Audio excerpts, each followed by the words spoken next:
Hello, my name is Jonah Jonathan, and today I've had the unique opportunity of interviewing jazz alto saxophonist David Binney. David Binney came to New York 30 years ago, and he's had the great opportunity of studying with Phil Woods, George Coleman, and Dave Liebman, among others. I really think that this interview is important to what I'm doing in my series because David was here 30 years ago, and he's here now, and he has a great understanding of what's changed on the scene and how things used to be and how things are and how they will be. So this interview is really important. I do want to forewarn you that we did this outside, and it was near a crowded area, so there is some background noise. However, there was a microphone, and David is picked up loud and clear, so you guys should be able to hear that. So without further ado, let's get to the interviews. Okay, ladies and gentlemen, I have the unique opportunity of interviewing alto saxophonist and composer David Binney. Now, David, could you tell people who aren't familiar with your work, could you tell us about your coming to New York and how you got started in jazz in New York? Sure, yeah, well, I grew up in California, and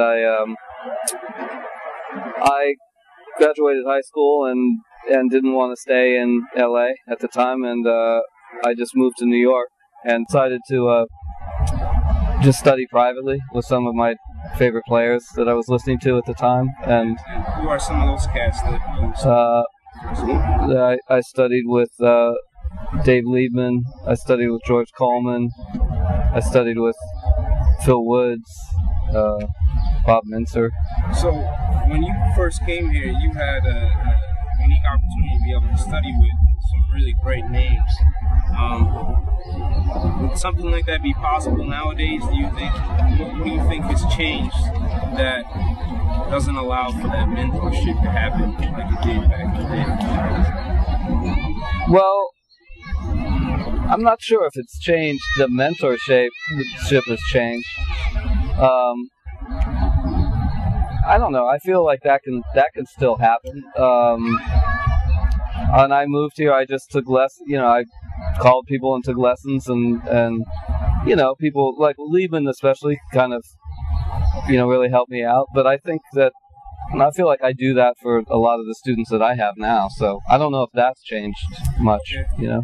So when you were here, did you attend any school, or was it really just private?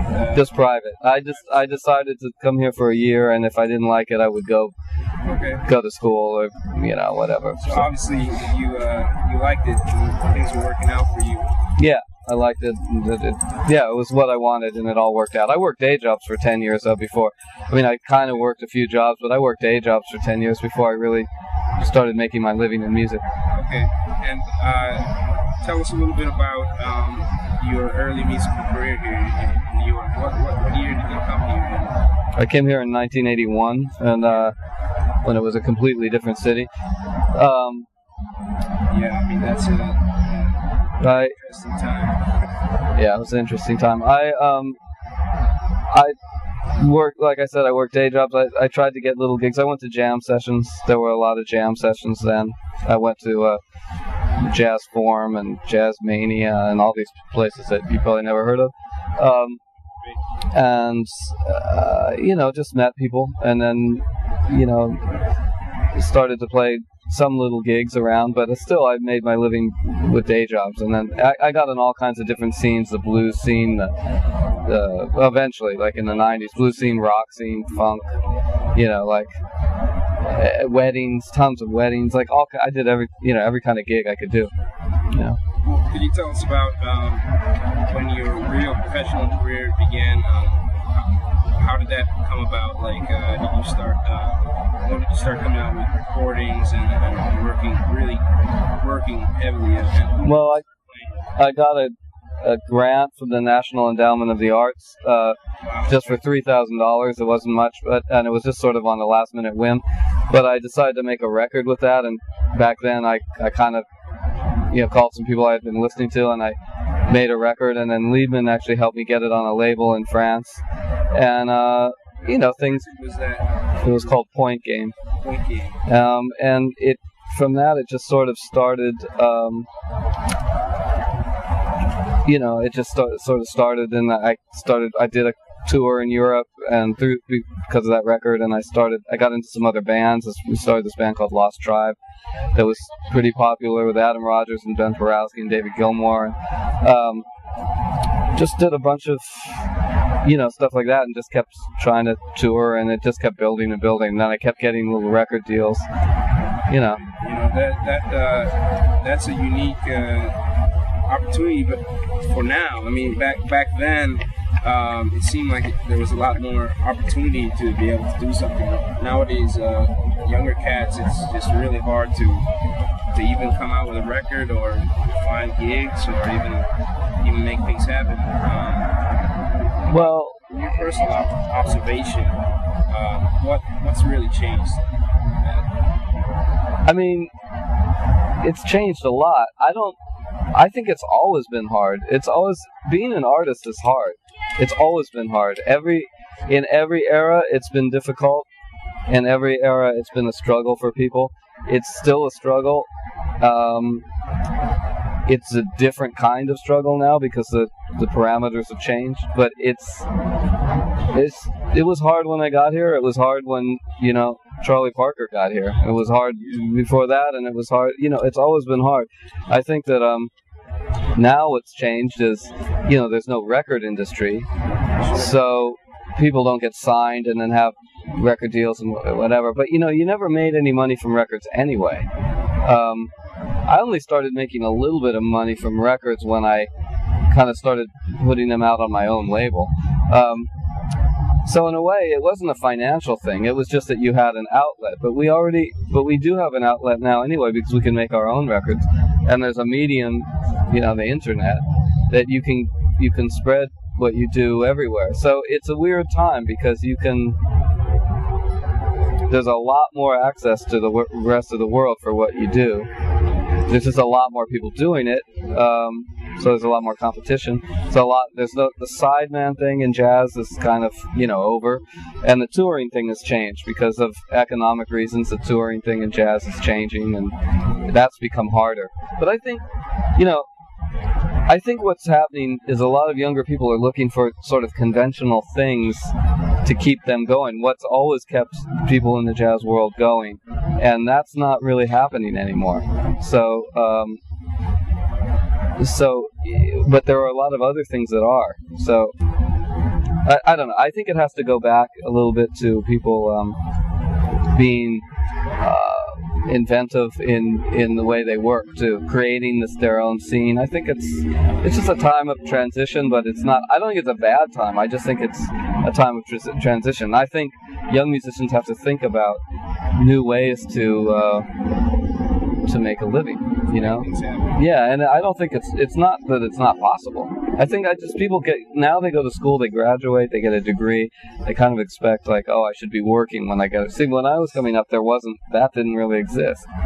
So we knew that it was already going to be just a life of kind of torture and hard. Now people expect it to be a life of, like, I went to school and got a degree and I should work. But it's never been like that, and it never will be. So I think part of the problem is in the expectation of the young musician. It's never been easy. It's never, and I don't think it's, it's definitely hard now. It's hard for everyone. It's also hard for everyone in every other field. It's economically, it's bad. But I don't know. Do you think, at least in my experience, do you think that jazz schools actually have some part in playing with this kind of fantasy that you'll find work as soon as you finish school, and that the degree is really required to make it happen on the scene? I mean, at least that's kind of the words that I've heard from my teachers, but I don't know what your opinion is on that. Yeah, I think that's the problem is that it's been institutionalized and to the point where it's become like it's a job. It's not a job. I mean, it never has been. Being an artist is not. It's a job if you get good enough and you luck out to be able to get paid for it. but it's not a job that you go into school for and graduate and go get hired. That's not the way it works. It may work that way for a minute, like you may get some kind of gig, but it's not that way. You don't have, so I think that is part of the problem. Definitely. At the same time, because there are so many musicians or ex-musicians or wannabe musicians or whatever, the school thing has become an economic source for them, the teachers. I mean, so they have a vested interest in getting a lot of people in school because that's how they make their living. Maybe they couldn't make it as a jazz musician or a musician. Maybe they did and they don't want to travel anymore, whatever the reason is, and I've been hired by universities and everything too, and I kind of like it actually, but it's part of the problem is that it's very comfortable to get a cushy university gig and then have all these, but without the students you can't have that gig. So there's a lot of musicians who are doing that because there's not much work, so a lot of people teach. So there's blame to be had by and you could say that about the musicians, even the more established musicians or convincing the young people that they should go to school and study with them. Yeah, I mean it's a really complicated dilemma because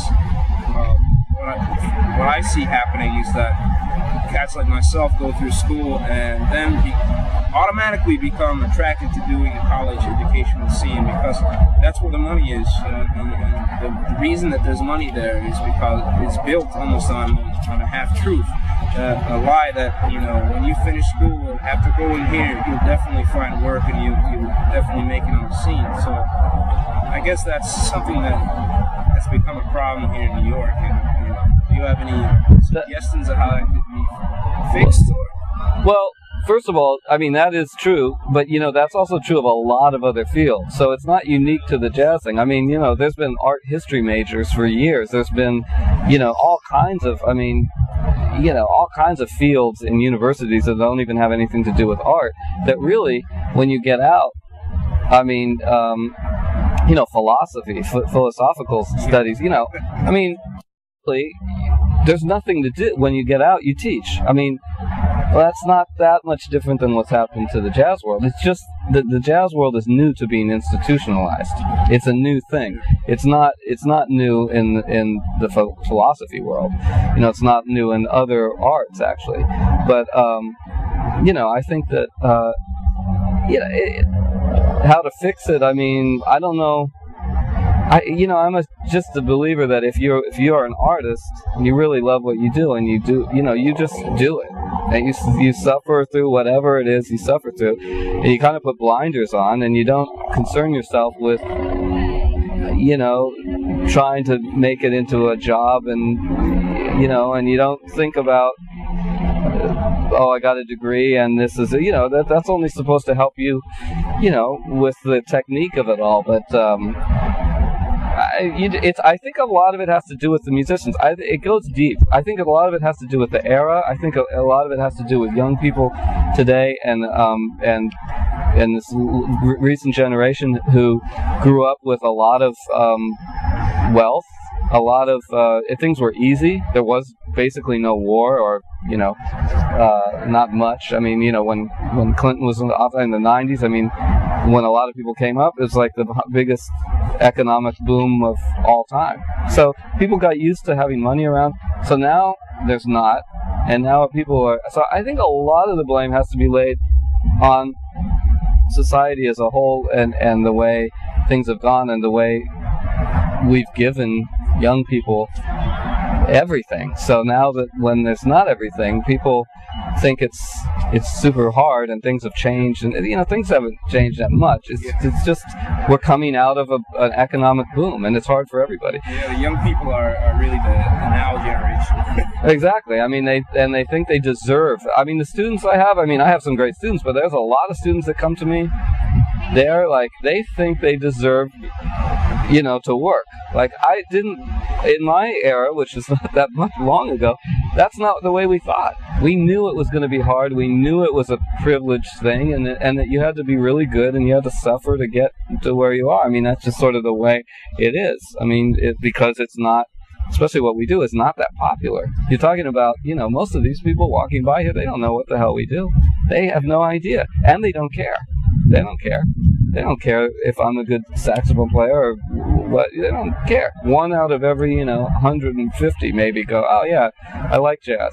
Yeah, so really jazz has really become a niche genre. It's always been. I mean, Charlie Parker was playing in the 55 bar basically. I mean, that's what Birdland. I mean, it was all. Coltrane was playing in the same, clubs with people talking, and, it's never any different. We just, with time, we blow this up as these people are these iconic people, and that it's just some great thing, which it is, but it still, in its day, was appreciated about as much as it is now. So, a lot of the people that we idolize never made any money in their life, including, that's the classical world, but I can go down, stories with Bartok, Charles Ives, I mean, people who, never really made much money from their art. So, to fix it, I don't know. I think there's no fix. I think it's just that you do what you do, and you try to, you do anything, and it's the capitalist thing, but you do something well, and you create a demand for it, you have a career. That's it. Now, moving on, I wanted to speak about the New York scene on a whole, the New York City scene. Mm-hmm. And I remember we were speaking a few nights back. You were talking about it's gotten really bad, and we're even thinking of moving away. Could you speak to us about your opinion on what's going on and what's making it difficult for you as a musician? Well, I don't think that, I mean, when I was saying moving away, I was just thinking about, I'm from LA, and I see kind of a new scene sort of coming up there, and I sort of want to be part of it as an older generation. I also am getting into some other kinds of music, which is bigger in LA than it is here. So my moving away wouldn't be necessarily because of what's going on here. I still do fine here, and I'm touring and producing records and whatever. That's fine. I think that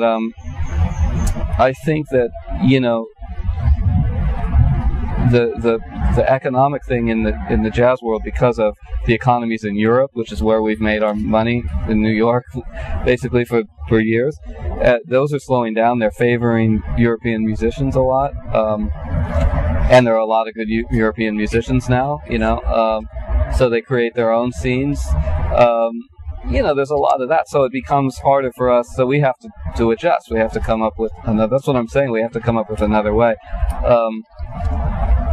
There are other ways, I think, like I said, the internet, I mean, YouTube, as you were talking about before, but I don't think, what I see as more of a problem, there's not that much of a problem for me. What I see as more of a problem, especially with the younger generation, is that there's so many musicians here now, coming from so many places, because everybody comes here, and they expect to be working, that what I see is these camps happening and these scenes, and I see a lot of sort of kind of infighting, and I see a racial divide that I haven't seen in a long time, and which is really kind of ugly and not cool at all. But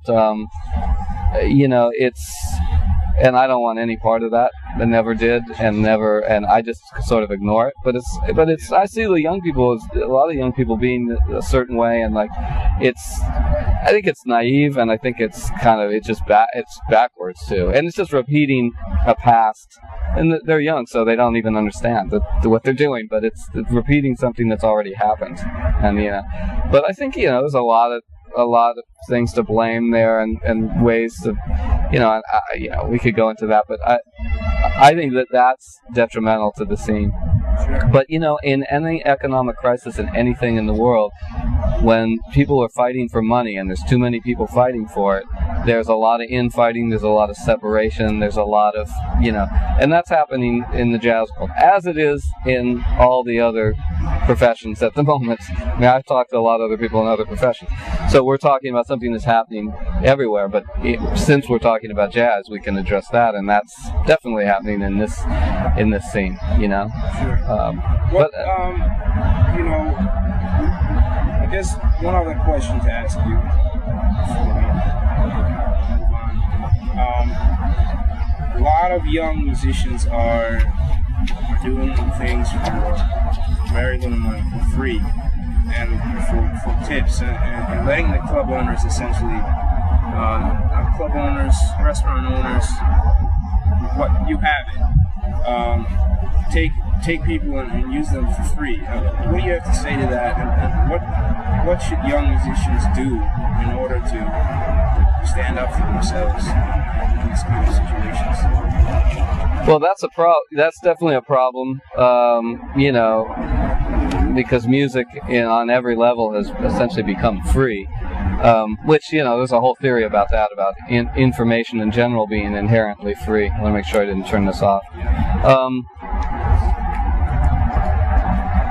But, you know, I still think it comes down to, I mean, you know, a lot of the musicians who are doing those gigs, I mean, you're talking about, you know, doing restaurant gigs, you're talking about doing these little gigs, playing for free, tips.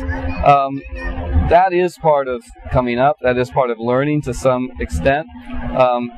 It does hurt the scene ultimately, but I still think that if you do something original and strong, and you do it well, you eventually are going to get paid for it, because people, if it's like you create a demand, people will pay for it. If you're just playing background music at a restaurant, you know, I mean, that's always been cheap work, you know. Nowadays, yeah, there's a lot of places you play for free. People give their records away for free. I think that's just, you know, why do that? I mean, why people go, I want to be on a label. It's just, you know, if you're going to put out a record, which I don't think people, that's another thing. I think young people put out records way too early now. They're not really ready, and then they're exposed to all these critics and stuff, and the critics listen to the record and go, I don't like this.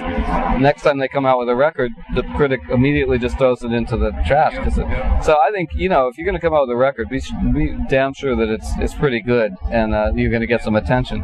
But, you know, I think it just comes about, still about being original, not only in what you create, but how you present it, and in what way you present it. You can completely bypass, I mean, if I was a young musician now, I'd probably do what I did, is I decided to get day jobs rather than do, you know, early on, do like just wedding gigs, play in the street. I did play in the street for a couple of years, but I stopped doing it. I was like, what am I doing?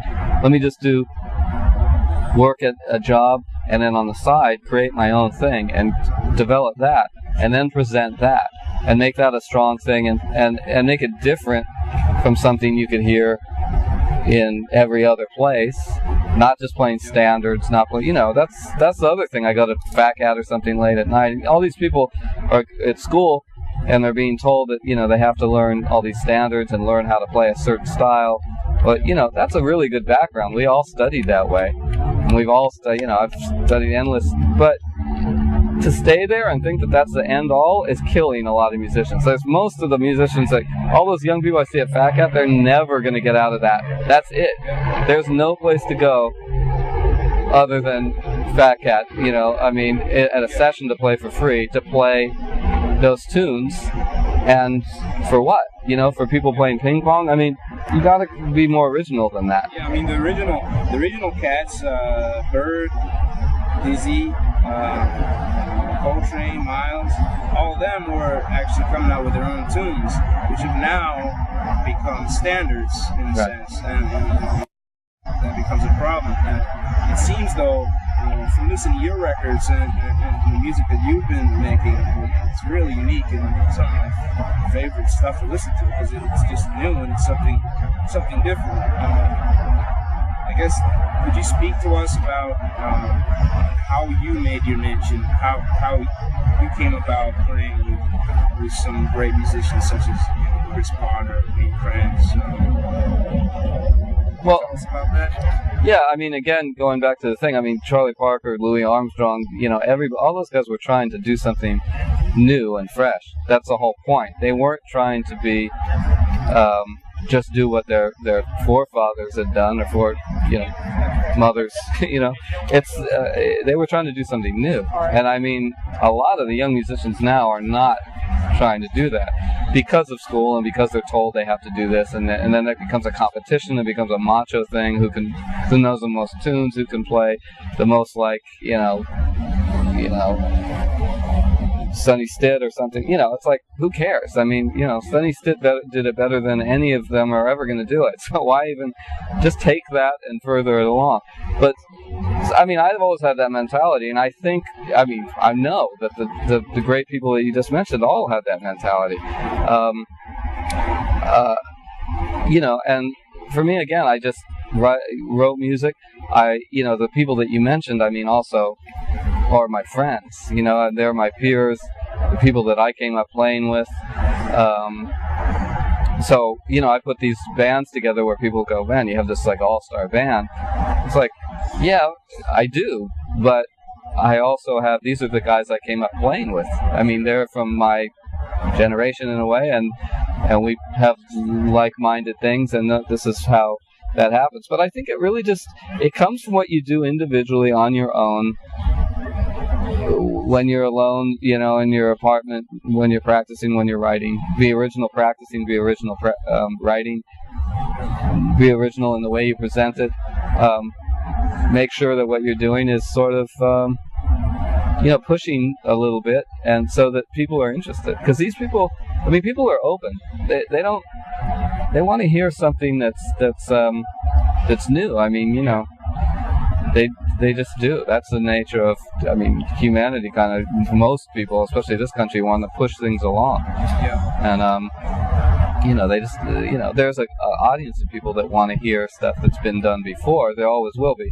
You know, the Lincoln Center thing has become, you know, that it's become institutionalized and classicalized to, like, classical music. Jazz is old enough now to become what classical music has been. You know, there's a camp of people who play Beethoven and Bach and all that stuff, all that great stuff, and then there's a camp of, like, new musicians who play new music, and, you know, and those camps kind of coexist and don't meet much until later on. And, you know, the whole Winton thing and the Lincoln Center thing, you know, jazz has been going long enough for that to turn into a classical music. So now there's this camp thing, and there's arguments between the camp, which is ridiculous. I mean, there should be something like that honors the history and whatever, but that's not the end. That's not where music has to, you know, jazz has to stay. It shouldn't stay there. And the people that they're playing there would never, you know, think that it should stay there. You know, so, you know, but I think you just have to be, again, just do something, you know, be original, do something. Don't expect other people to do it for you. Don't expect gigs to just come along. You have to create it. You have to create the opportunities. Also, I think young musicians should go out and find their own venues. I mean, that's what I did. Well, I used to walk around the Upper West Side and go into places that I saw weren't maybe that busy, that had an empty corner. Say, you know, let's, why don't you have some music here? Like, you know, that's what, you know, Knitting Factory started like that. The old one, you know, they were two guys who just came from Wisconsin or whatever, and started a club, and musicians came by and said, you know, you should have music there. And it started, and the musicians that just so happened to go by and do that ended up being, you know, Zorn and Bill Frisell and Steve Coleman, and then it became super popular, and it grew and grew and grew, and it became, you know, and that was just people going out and creating for themselves, musicians creating the scene. They weren't waiting for anybody. They went out and created the scene, and you know, Steve Coleman with M-Bass and all that stuff. I mean, he created a thing. He said, I'm going to do this. I'm going to create a group of people that does this. I'm going to call it this. He was brilliant at that, you know, and that's what people have to do. You can't go to school and get a degree and expect it. That doesn't happen. Well, thank you so much. Just the last question for Sure. everyone. where do you see jazz going in the next 20, 30 years? Where do you see the music going? Where do you think it's heading? Where would you like it to head? Well, I'd like it to head wherever anybody wants to take it, but I think it's already, in a lot of places that people don't think about. I mean, one of the best sort of improvised concerts I went to the Bowery Ballroom about 6 or 7 years ago and saw 3 bands, 2 of them, one being Battles, which is Ty Braxton's band with a couple people, Ty Braxton being Anthony Braxton's son. It's like an instrumental rock band that improvises. And Prefuse 73, who's an electronica DJ guy. And he had 2 drummers, and, the guys were, it was this kind of new thing. And it was all instrumental music, and they were improvising, like heavily listening to each other and improvising. It wasn't some, set thing at all. They were improvising, and the place was packed with young people dancing, and the stuff wasn't even, there was odd time signatures and everything, but people were freaking out. And I looked at that and I said, this is way more jazz than these things that I go to see where people are playing standards and just regurgitating licks and doing. This is like something new. It's improvisatory. It's difficult. It's all the things, but the jazz world basically would not even consider it jazz. But it's improvising, which, I guess it depends on how you define jazz, but, it also, it grooved, hard, as does swing, as does funk, as does everything. Groove is groove to me. So I don't know. I think it's everywhere, and people don't even know it. There's like all this stuff happening. There's a lot of great music I listen to, from rock bands, everything, that is improvisatory and really happening, Well, David, thanks so much for speaking to us. Where can people check you out? Website? Yeah, davidbinney.com. There's all kinds of stuff up there. A lot of live gigs, a lot of records, schedule, all that.